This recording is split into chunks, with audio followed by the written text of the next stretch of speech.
Going on, guys? It's been a very beautiful day. I've been just all day. I'm getting ready for the future, and I was reading a book. I'm reading a book right now by Leonard Malardov. Um, look up his name.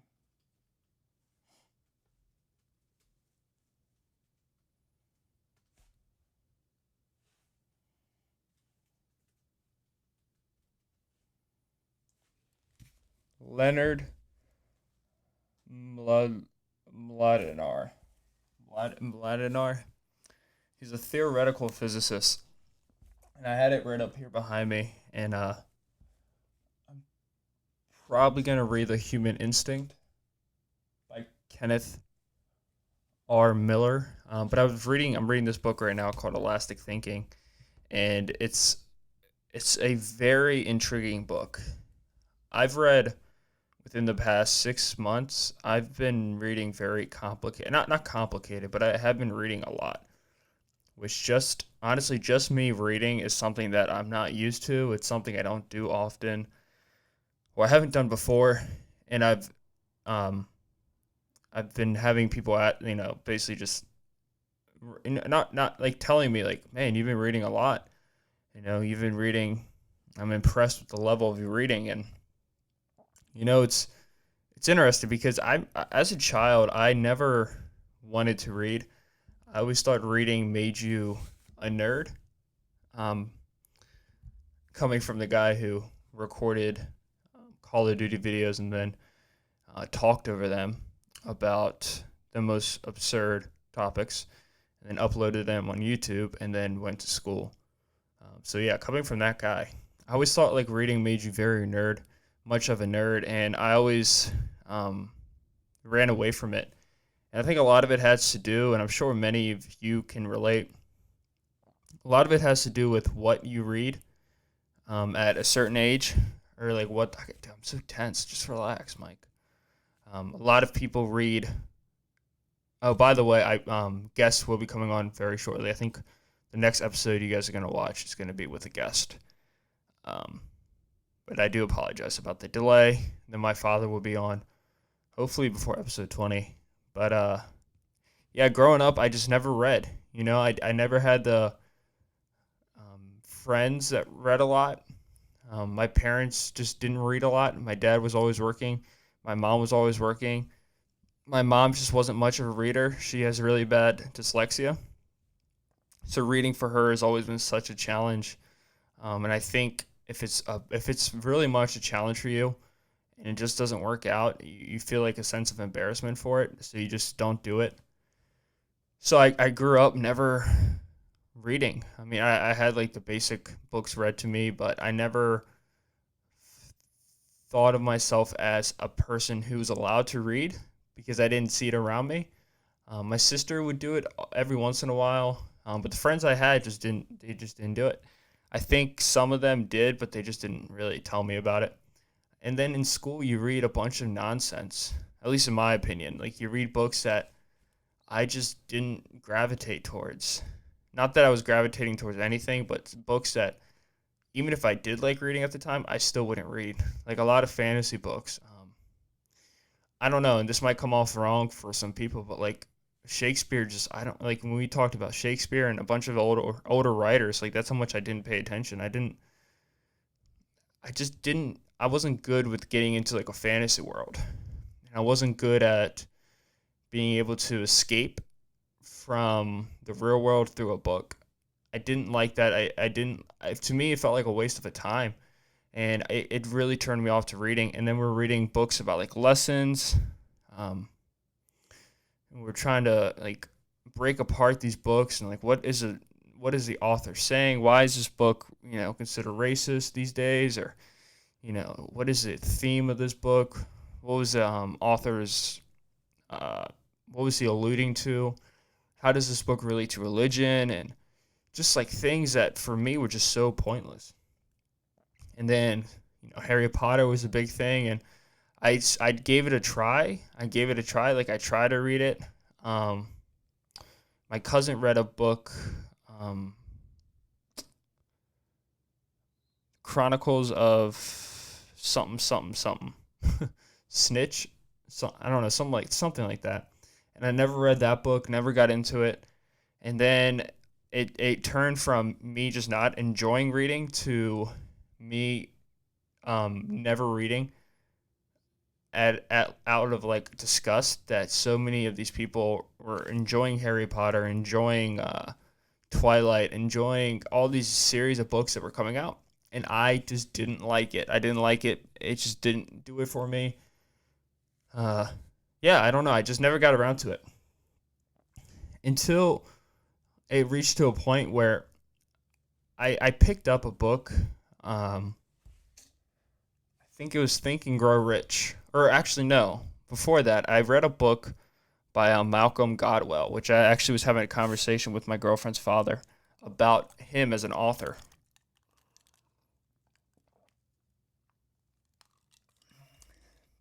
We basically just both came to the conclusion that Malcolm Gladwell has wrote books that he's going to go down in history. At least this generation is one of the best authors from this time period. But I just remember always being so, not angry, but confused what made me different and why I couldn't get lost into this fantasy. And I think a lot of it had to do with I wasn't a good reader. Like I had a really bad speech impediment. So if there was ever an opportunity for me to express my thoughts, even if it was internally, I just wouldn't do it because I knew that if I did it verbally, I would get made fun of. I couldn't say R, which I think is really common. I couldn't say W. I remember saying if there was ever an answer in math class, and I was so good at math. I remember just standing up in math and just crushing everybody. And I did it, and it made me feel good, so I just kept on doing it. I just kept on crushing everybody. Multiplication, division. It's just kind of how my brain works, and it still kind of works like that. But I remember just being so bad, like having such a bad speech impediment that I would lose and I would get the answers wrong if I had to raise my hand or if my teacher called on me. Or if I raised my hand before I had the answer, because I know I would have the answer when the teacher called on me.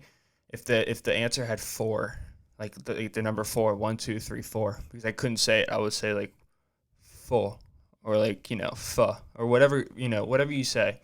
And then when I was 4 years old, I just wouldn't tell people my age. I would lie about it, and my parents would have to remind me. I would skip. I remember reading like history books. I would skip the word. I still do it every once in a while. I would skip the word, and I would do it in science class. The word world, like we live in this world, because I couldn't get my tongue to like move like that. So just like an accumulation of things, not having someone read to me when I was younger. Not having anybody I personally knew who, if they did read, they just didn't talk about it. It was because my parents do jobs where reading isn't like necessary. It's more or less like how do you interact with people. Being a police officer, you don't need to do a lot of reading. It's not part of your resume, and so it led me down to a path where I thought reading would make you weak. It made you a nerd. Which, like I already stated, I was the biggest nerd playing Call of Duty, putting it on YouTube. And then I started developing this sense of an identity towards it. Like, I had this identity that I would never be a reader, Like, I don't need to read stupid stuff. Like, I don't want to do that. I don't want to be like everybody else, like I mentioned in my last podcast. And I had a sense of I don't want to read because I don't want to show up my parents, I think. A lot of that had to do with like college, like the fact that they didn't go to college. I just felt like I shouldn't do anything that would make me seem smarter than them. And, to them that doesn't make sense, but to me it doesn't make sense at the time, but now it does make sense. Like I know why I said that. And I don't think I was right or wrong for it, but I just didn't do it. But it's interesting because after all that, within the past 6 months, I've kind of just been reading all the time. Like every day I've been trying to make at least 30 minutes for reading, and people are, making like, not jokes, but like telling me about, oh, you should read this. You're always reading. Because I'm always posting like certain captions and stuff on social media. about it, or like about the book I'm reading. And it's been an interesting path, because it's not about the books you read.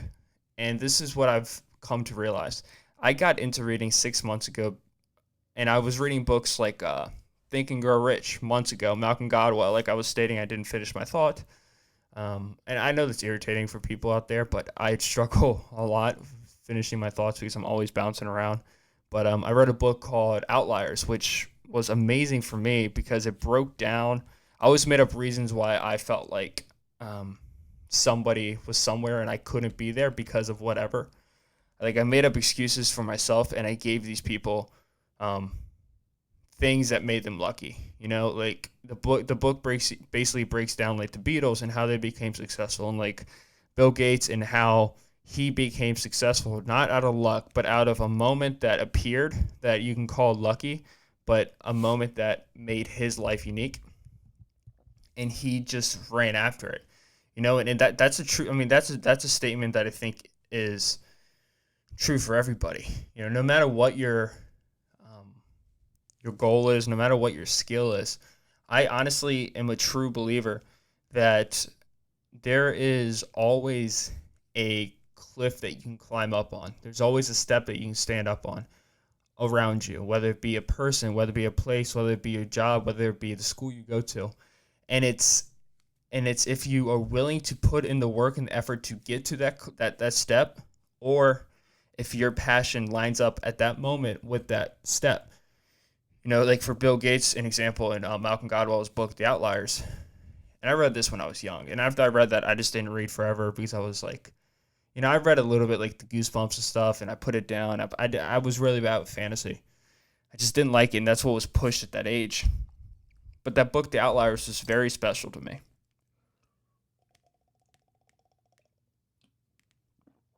Like when it broke down Bill Gates, it made me feel like I could do anything.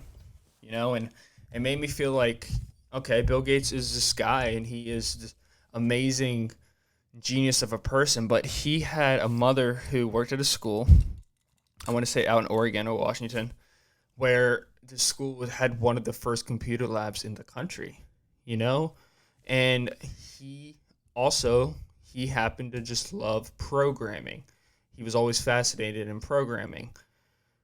So it's the combination of this quote unquote luck, where his mom worked at a school where there happened to be a computer lab, but also you can't discredit the passion that drove him, the ability to continue programming when I'm sure it wasn't a cool thing to do. I mean, programming just recently has become a cool thing to do. Before that, it was a laughing stock if you're a programmer for anything.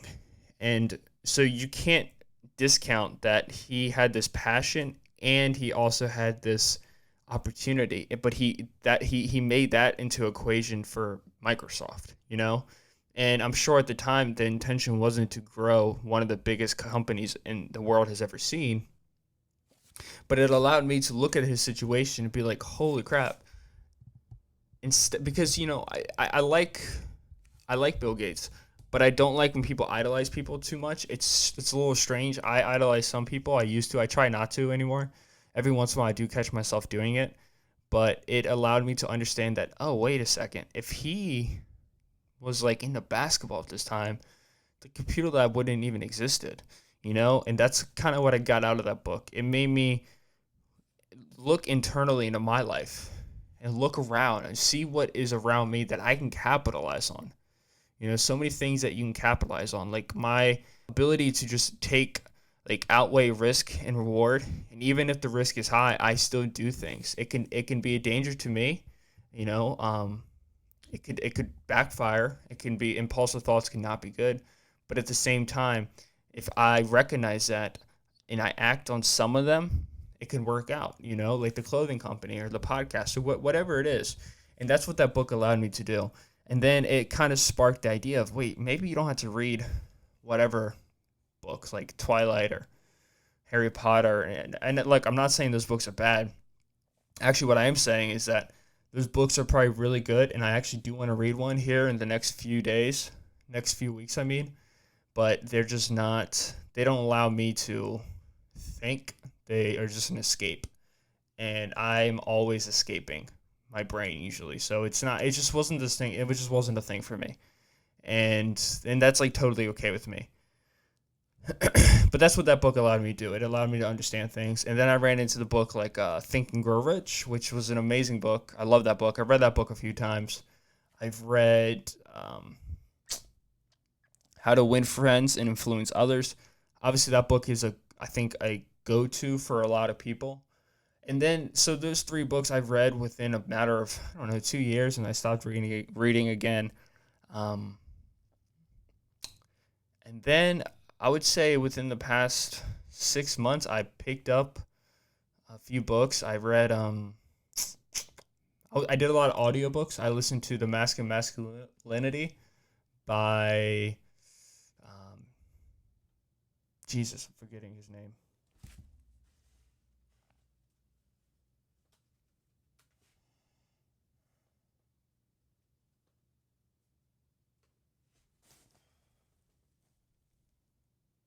Lewis Howes, which is an amazing book. And I actually gave it to my buddy. He still has to read it. If you're watching this, read that book, man. um, and that's where every dude out there, and honestly, girls out there too, but for dudes especially, I think that book helped me so much. It changed my mindset so much. It helped me so much. It basically breaks down 12 masks that men wear to hide their true selves from people. And it does it through the mask of sex, the mask of money, the mask of your job, the mask of um, being uh, a solitude, like a silent man. Just so many different topics in there, and it's such a short book. It's 258 pages, and it just breaks down everything, and it allows you to feel comfort from within, and it allows you, at least even if you don't make a change, to listen and start making a change. And then I've read the book The War of Art, or The Art of War. I forget what it is, but I've read that book like 4 times, and that's a book where if each time you read it, you get something completely out of it. It's different. That book was really nice. It allowed me to. And basically, the author breaks down everything as resistance, and it's very good, and it's a motivational book, but it's a motivational book that's not like bullshit. Like, like most motivation is out there is complete fucking chaos. Like, I don't like motivation. I've done it before, don't get me wrong, but I don't like motivation. It's not my thing. Look, if you have a long form podcast, you can't be motivational for an hour, And I think that's what's really nice about podcasts is they force you to talk about your life, your stories, and you can't just say hoorah, get up at 4, work harder than the person next to you, like cut people off and achieve your goals, and don't, the one that used to always piss me off is when people said eliminate negative people from your life. And you hear that, you still hear that one to this day, and it's such fucking nonsense. And there's podcasts that do it still, obviously, because it's such an easy attention grab. But it's such nonsense, dude. Like, I get it. I understand it. I really do. Eliminate negative people from your life. But up to what point? Up to what point? And it's a fine line, because sometimes people are being negative towards you because they're actually hitting on a nerve that you may think is true, but you don't want to admit. You don't want to admit that maybe you are a freaking narcissistic person, and you do look out for yourself, and you don't give enough back to people, but you expect a lot in return. Maybe you're classifying that person as a negative person, and then you're going to cut them out of your life. Meanwhile, that person could have saved you because they were being truthful.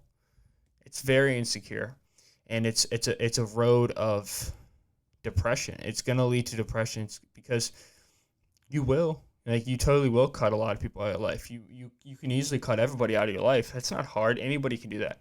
But what if you cut out your mom? What if you cut out your dad because they don't agree with your goals? They don't agree with what you're saying. Well, maybe you should break down what you want. And if they don't agree with it, that's okay. But you can't just constantly say F you to people. Explain yourself, especially when it's people close to you.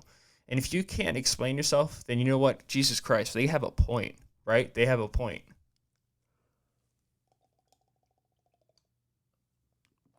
If, you have a plan to do this and that and this, but you don't know why, or you don't know how, especially if you don't know why, or if you don't have steps to achieve it, then you know what? Maybe you should listen to those quote unquote negative people, and you shouldn't cut them out of your life, because cutting people out of your life, they probably won't come back. And if they do, they will resist you. And honestly, they'll put up a shield and defend themselves.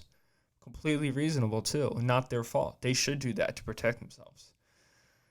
But that's a really good book. It breaks down that masculinity. And then I like The War of Art. Resistance is such a evil thing. It gets after everybody. And then I started going to therapy. And when I entered the therapy, it got more into the brain, and I started just being heavily fascinated about the brain. Like what makes up your conscious part of your brain, the subconscious, and why do you do certain things, and why do people that you know act a certain way around you, and what is the difference between do you have two humans living in your brain? Like, what is I, quote unquote I? How does the left and right hemisphere break down? And I think what was most important is I could get answers from a neuroscience standpoint through the use of chemicals in the brain, not through using. And that's when it really hit me, where I was like, holy shit, I love reading. I love learning. And I've read a book called, and these two books aren't too much about like the science behind the brain, but they're great books. I listened. I haven't read, but it's right here. I got to read it. I listened to it, though. It's called Sapiens, and that book started it all for like the past 6 months. That book did. The other books I was talking about happened like years ago, and probably about a year ago, where I was still resisting that I had issues that I needed to work on. But once I recognized that, and once I was okay with that, and once I dropped my ego and I accepted that that's okay, you're allowed to have these things and you can work on them. And working on them is is the way you prove to people that you care, and also to yourself. So those books, the three, The War of Art, Masculinity, Think and Grow Rich, the How to Win Friends and Influence Others, I've read previously. Then I picked up Sapiens, and that book is incredible. Homo Deus, another amazing book. I lend that book out to my uncle. But those books are just so good for my mind. They allowed me to think. And I read Homo Deus while I was on vacation, where I didn't have internet at all. Like, I had no connection to the world. And I'll get on that later in this podcast, this episode. But that book was so good. It's basically just kind of like making a prediction about what the future human is going to be like through what we're currently going through right now. I don't want to spoil it, but a lot of it has to do with like data and how we're putting our data everywhere. Right? There's this concept of people always fear that people don't want to be controlled or watched by the government, right? That's always been a weird thing in pop culture. People don't like the idea of that, but people routinely go to the doctors, get the blood drawn. People routinely don't ask where the blood's going. People routinely use their fingerprints to open their phone. People routinely open the phones with their eyes. People routinely, do so many things that that make that case of I don't want to be followed by the government, make that case weak, right? It makes it for a very weak argument. Like, okay, I hear you, but what? You open your phone up with your pupils.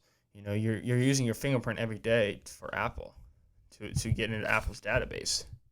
You're sharing your Saturday night on Facebook. You're sharing your social media updates about what you're going through in your personal life. I was listening to a podcast with Joey Diaz and somebody else, and he's like, hey, I don't know if you guys know Joey Diaz, but when he talks very much like, hey, so back in my day, if we had social media back in my day, I would have broken into everybody's house. It's kind of how he talks like that. It's a lot deeper. It's like, hey, I don't know, something like that. I sound ridiculous, especially with my hat on. But yeah, people don't want to be tracked by anything, but they tell the world when they're on vacation. And Joey was like explaining that he's like these because he's Cuban. He's like, these dumb white people these days, before they even go on vacation, they put on Facebook, I'm leaving to go on vacation. He's like, and then he was like, back in my day, I would have seen that post on Facebook. I would have broken into that house. I would have took the dog. I would have took the TV. I would have took the money. And it's so true. Like it's very strange. And the people literally shared the location on different social media outlets. And there's always this conflict of I don't want the government to know about what I'm doing. I think in Europe, was it Australia or the European Union just passed a rule that they're gonna be like, in order for you to watch porn, you're gonna have to use like an ID. And it's like things like this, like are you shocked? Like they already knew you were, right? I mean, they get views, so clearly the views are being tracked. Like a VPN, they know what. So it's just very strange. If you can, and I was talking to my girlfriend's father about this. If you can just have an idea and slowly release it to the public, it's like if it's slow enough, they just don't care. But it's when things like sporadically happen that the society like loses their freaking mind. But if you can take ideas and subjects and you can slowly release them over a period of time, like Facebook has done, like Facebook is so smart. And, people hate on Mark Zuckerberg all you want, and I mean that's fine. That's cool. Hate on the man, but the man is in your life, and he's probably here to stay, and he can't be stopped by the government, and he is more powerful than the government. The government needs him. He needs the people. The people need to be talking to other people, hence Facebook. And it's like one of those things where he was just able to implement it slowly enough. MySpace was already doing it, and then he started to do it. He started adding friends, and then he started adding business pages. He started adding likes and comments and whatever, where it just slowly connected people more and more and more. I mean, iPhone had a password, and then they had a thumb, and now you do it with your eyeballs. It's like people don't want to be tracked, but they don't actually care enough to not allow it. And also, it comes in a weird situation where if one company has most of the market, you kind of don't have a choice unless you just want to be off the map. But if you really didn't want anybody to track you, then you would be totally okay with being off the map. But the idea of you being off the map is not nearly as strong as the idea of you possibly not being part of a group. You would much rather let down your security and your safeguard of your world to be part of a group. And it's very, very much in our DNA. It's very much biologically wired into us to be part of something. And this book, Homo Deus, basically breaks down that as of right now in 2019, all of our information about our life or about us, besides like our brain patterns, even that can be tracked, is already being tracked. I mean, people, I don't wear one, but a lot of people, and I probably will within the next 5 years, people wear watches that track their calorie expenditure, that track their steps, that track their sleep patterns, that track when they're in deep sleep, when they're not in deep sleep, that tracks a heart rate, that tracks a blood pressure. People literally have machines inside of the heart to keep the heart alive. There's already these things that data is being collected on. So like from a health level, a health level, it's already happening. From a physiological level, it's already happening. People know where you live through Facebook. Literally, it's the scariest thing when I get in my car, like right after I do this podcast, I shower and I'm out of here by 3:30. My phone tells me how long it's going to take me to get to my job because it knows my schedule better than I do. And basically the overarching theme of the book is the future is either going to be very organized, or humans as we know it are going to be a subspecies to a collective, more super intelligent species that has all our information, that knows everything about us, because they do. They know everything about us. Apple knows everything about all its Apple users, and most of the world is an Apple user. YouTube knows when you're on YouTube. Google puts ads up when you're on Google with what you saw on Instagram, what you were searching for. It predicts what you're going to search for. New York City, they have cameras everywhere. People know your patterns every day. And it's interesting because we have wanted so bad for it not to happen, but it's like Christmas morning every day. people do it. People have impulses that are fired. And if you can just turn on that reward system in your brain, that dopamine system, if anything can get into the dopamine system, game over, man. You're not going to avoid it.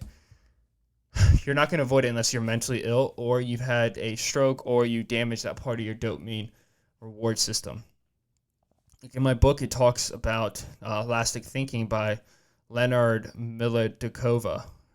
I don't know how you say his name. I apologize. He's not listening, but it's a great book. It's called Elastic Thinking, and I highly recommend it. And I did it. And honestly, I'm sitting here right now doing this podcast, and it feels so much easier to do this podcast. And it's not that the podcast is hard, but I just feel more like here with you guys.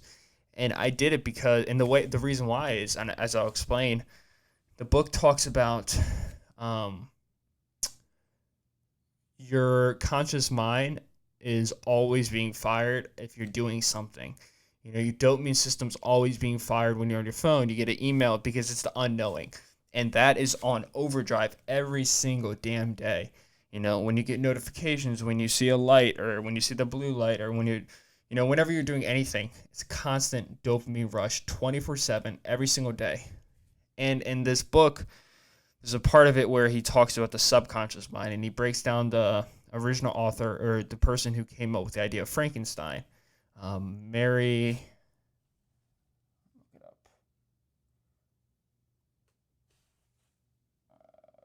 Frankenstein.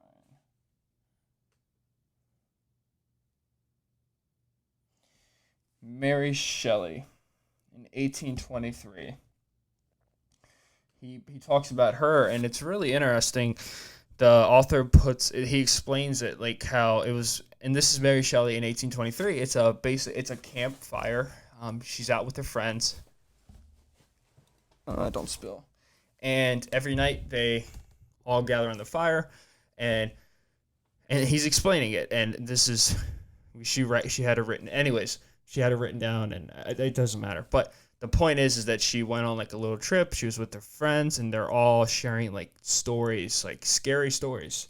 This is 1823, before any technology, especially phones or any of that, anything that would distract you like that. The only distraction you had was people and nature.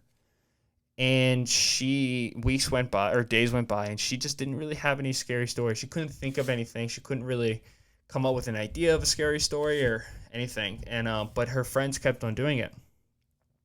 So she went to bed at night, not really scared, but she went to bed, and she would have dreams eventually when she fell asleep. And then she would wake up, and then nights would happen. And then one night she was slowly getting ready to fall asleep, and she states that, and don't quote me, but she states that she was still awake, but she just had this idea of Frankenstein. It just came out of nowhere, right? It just came out of nowhere. You don't know where it came from. It just sparked up there like turning on a light, which is unpredicted. And it really and then the book really gets into the subconscious part of your brain. It's like, where does that idea actually come from? And it's an accumulation of many things. There was a theory for the longest time that your brain, when you weren't thinking or when you weren't like doing math or something, or especially when you're sleeping, it just shut off. Like it wasn't working. Clearly it was, though, and scientists knew that. Brain doctors knew that up to what you could be in the 1800s as a brain doctor. But they knew that the brain was doing something because your heart was around, or maybe they didn't. I don't know. I'm not a doctor, not a medical historian, but your heart's still working, oxygen is still flowing, your brain's still signaling to your body to feel pain, whatever it is. But it really brings up the idea of the subconscious part of your brain, the part of your brain that doesn't shut off, or not that it does that, but the part of the brain that allows you to have imagination. The part of the brain that when kids are young, they have so many imaginations. They're just very creative, and it's like, why? Well, it's because they're not caught into these certain societal, that's just the way it is things. You don't have a closed off idea of what the world is. You can develop your own thoughts about the world. You can develop your own way of thinking. So your imagination is there. If you can just imagine a dragon with butterfly wings that breathes ice instead of fire, then it's there until you're proven otherwise, or it's always there. But he talks about this subconscious part of the brain that the world that we live in nowadays it doesn't work as much anymore because it doesn't have time, because they're always constantly firing the dopamine risk or the dopamine reward system, because it's always being overpowered. It used to have a delay. You used to actually have to like do something before you were rewarded. And now it's just not like that. And it's almost like it's like you just keep running into the wall until you break it. And it's like, that's what's going on, right? I mean, if you really think about it, that is exactly what's going on. If our phone all day is buzzing, and people are talking, and if you're in a city, you just hear things and you're avoiding things, and there's just pollution around you, the sounds, the sights, your brain never has time to just sit there, and almost like if you're always running, if you're getting up and doing a marathon every day, your body breaks down. And it's like your brain is the same muscle. And this is another reason why I wanted to read, because I wanted to work out my brain. I knew I had to. I was getting in really good shape physically, but I was like, my brain has to work too, right? And also, my grandpa was just recently diagnosed with Alzheimer's. I mean, he's had it for a few years, but he's just recently diagnosed with it. So it was like, I don't want that. So I was like, well, physically, ow, cat died on my finger. Physically, if I work out and I take care of my body, the longer my body will function at a normal level, unless there's a tragic accident. I was like, want the brain to do the same thing? So I've just been reading, and I think hopefully it helps my brain in the future. But there's just so much information being fired at once all the time that our subconscious part of the brain that has imagination, the brain that's creative, the brain that when Leonardo da Vinci was painting his paintings, the church would get upset with him because he would just take long breaks where he wouldn't do anything. And he's quoted saying things like, just stop what you're doing, take days off, procrastinate, because that will allow your brain to just relax, allow yourself to relax and have a rejuvenated result. And there's studies that show a rejuvenated idea of what you're doing. And there's like studies that show that procrastination is great for creativity. And it could be great for production because if you just kept on continuing on the path that you were doing, the result wasn't going to be as high as if you did procrastinate and you came up with something different. It's like that part of your brain that comes up with Frankenstein, that part of the brain that comes up with Harry Potter, that part of the brain that comes up with It, the Clown, Stephen Hawking, or whatever that author's name is. That's how bad I am with books. Stephen King. Whatever these ideas are, they come out of boredom. They come out of times where your brain isn't constantly being fixated on bullshit, whether it be a phone, whether it be a TV, whether it be the radio.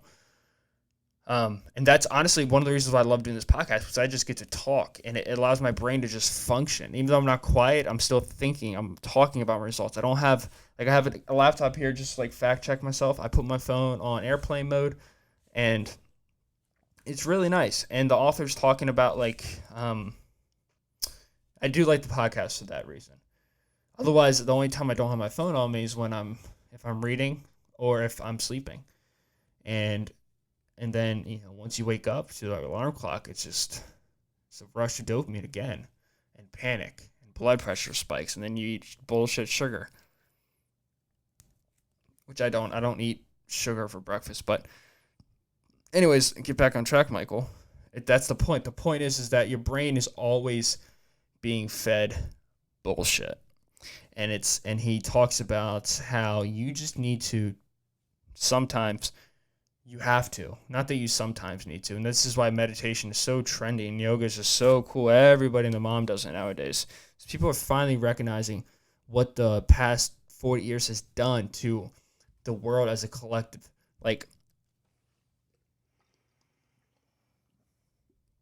You see people argue all the time. And it's the act of debating used to be a very high form of art for the Greeks. And for ancient civilizations, debating has always been considered an art form. The ability to listen to somebody, not to interrupt them, to listen to them talk, to understand where they're coming from, at least try to. The ability for you to formulate an idea before you just impulsively say it. The ability for you to say, oh, I didn't mean to say that, and then take it back, or not take it back, but explain yourself. And clear out your point of view. It used to be like a very respected art form, but it's just not anymore. It's just not anymore. And it's because there's so much bullshit running left, right, up, down, diagonal, inside, outside all the time that like debating is just not an art anymore. It's just not an art, and people don't have fully thought out ideas, and they just never will because it doesn't matter anymore. The world just moves at such a quick pace that imagination and creativity is like considered like a weird underground bullshit, stupid, not intelligent subclass of human beings. And it's so sad to see. And the book breaks down like procrastination, how maybe you should do it a little bit more, and maybe you should just turn everything off. And that's what I did before this podcast. I went outside and I was reading my book, and I was reading it inside. I had my phone right next to me. I was texting my girlfriend, which she's has like a 30-minute break, so it's the only time I could text her during the day. So I really like to do that. And I just was reading this part of the book where he explains that you need to sometimes just turn everything off and just let he calls it elastic thinking, which is bottom-up thinking instead of top-down thinking. Top-down thinking is analytical thinking, and that functions off of executive actions. So whatever your executive actions are, me grabbing this thing right here, touching that, you can argue it from 2 points. You can argue it from a bottom-up point that something inside of me decided to do that, or I went out and did it, and then it functioned in my brain to put your arm out. And it's like that bottom-up idea is where the best ideas come from. From Frankenstein comes from, where Harry Potter comes from. It comes from those places, those times of where you're just quiet and you have the freedom of thought. It's just flowing everywhere. That's where the greatest ideas come from. That's where your ability to think comes from. That's where your ability to just be emotional comes from. Your ability to feel emotions, to think about what you said instead of just get off the treadmill and just chill for a little bit, And it was really good. So before this podcast, I went outside. I sat in a chair. Every 5 minutes, I had to get up and run like a freaking baby because there was a wasp that kept flying towards me. I wanted to chill out in the hammock, but it was wet, so I was like, nah, we're not going to do that. But, yeah, and I just sat out there. I kept my phone. And I'm embarrassed to say, but I always have my phone on me. And I've always prided myself on being the person who didn't do that. But now I do. And it sucks because I don't need to be on it. I do kind of for not even for social media purposes, but everyone could say that bullshit. But yeah, I just kept everything aside. And I always think music is good too. Music is an escape. And it kind of is, but it also distracts you. Sound does distract you. And there's a reason why all meditation apps and all yoga classes or anything with sound and relaxation is always nature. There's a reason why it's always a waterfall, like a bee or a bird. It's because there's something about it. I was talking to somebody at the gym who passed by, and it's just true. There's something about listening to nature and just calming your mental state. It's a real thing. So I just went outside, I grabbed my book, I read about, 20 pages or so. Didn't feel an urge. I mean, even reading was something you probably not do. You probably don't have to read. It distracts you too. You can just go on a walk, and I almost did that, but the only reason why I didn't is because I didn't want to keep reading. And also, I don't know, I just didn't feel like walking. It was really hot outside, and I'm a child, I'm a baby, so I decided just not to do that. But yeah, so I came inside and I feel like I flushed out nonsense from my brain, and I felt just more connected to myself, and I felt like I was able to have thought out ideas, and I felt like I was able to just function better, and that ideas were just flowing better, and that it was just peaceful. I can't remember the last time I sat outside and I just listened to birds and hear cars drive by, which is, that's a pollutant right there, but a mental pollutant. But just listening to birds and even running away from a wasp, it made me it just felt so almost primal. I was like, oh, and and then me, I'm like, why am I scared of a stupid wasp? But it was because I don't know why. And then my mind started drifting about that. I started thinking, why am I so scared of a wasp? And then it made me want to read a book about wasp and the history of wasp and humans, but I didn't do that. But it did make me think about something that wasn't on my phone or wasn't in my book. It just, I don't know. And it's like every morning I wake up, I get out of bed, I brush my teeth, I put on deodorant, I get changed. That's how I do it. Because I don't eat breakfast, so I can just knock everything out at once. I go downstairs, or as I'm upstairs, my dog comes running upstairs to me. God, I'm gonna miss her and Taylor so much when they leave. But she comes running up to me, and there's just a connection that feels so like right. Like it feels like she needs me, and it gives me a sense of purpose. But more than anything, I'm not worried about anything, dude. I'm just worried about like hugging my dog, letting her be super excited to see me. Why? It doesn't even matter why, but she is. And I think it's because she just wants food. But even if that's the case, it doesn't bother me, dude. I just feel almost like one with nature. Like, it's a dog. It's a domesticated dog, but it's still an animal. It's not a human. So it's just, I like escape for a little bit.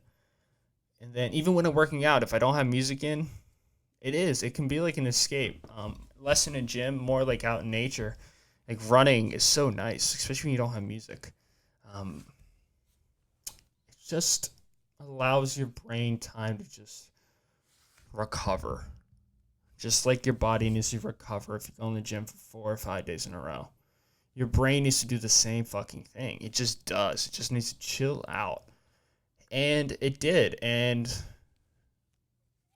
just feeding the dog, it's like that moment of just peacefulness. And like she goes outside and,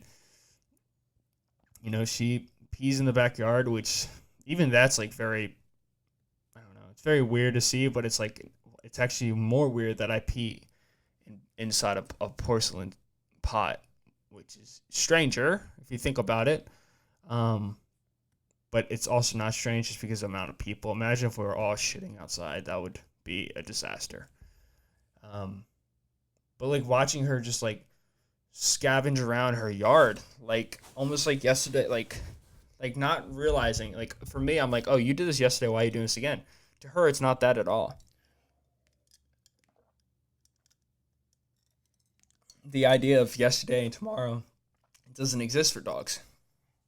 That's why dogs get so damn excited. It's like, it's every day they wake up and they're like, oh my God, I'm up. What do I do? You smell good. I know that sense. It's you again. I know you from something. Where do I know you from? Oh yeah, you were there yesterday. I don't know what yesterday means, but you were there. Feed me. I'm hungry. Where's the food? I've been here before. Everything's just so like new to them all the time, right? And that's just so nice to see. It's so relaxing for me to see. And I was reading in I think Homo Deus about like squirrels, and God, dude, I am just off the wall all the time.